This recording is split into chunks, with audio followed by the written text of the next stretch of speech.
من كان يريد الحياة الدنيا وزينتها نوفي إليهم أعمالهم فيها وهم فيها لا يبخسون. أولئك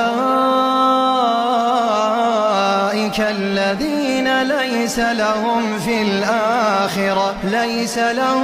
الآخرة إلا النار وحبط ما صنعوا فيها وباطل ما كانوا يعملون.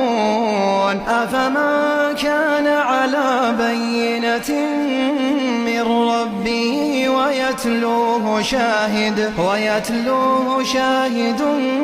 منه ومن قبله كتاب موسى إماما